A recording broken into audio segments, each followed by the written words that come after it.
buɗe ta dan talakawa siyo alfahar mita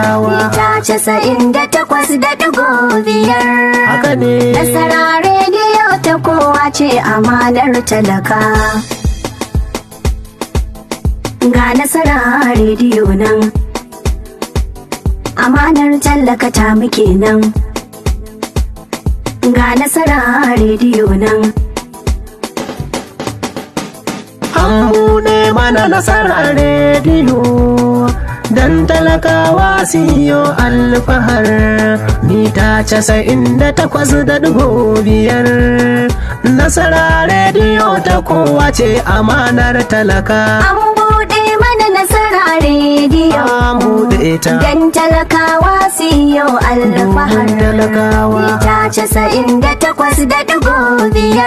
haka ne Nasara rediyo ta kowa ce amanar talaka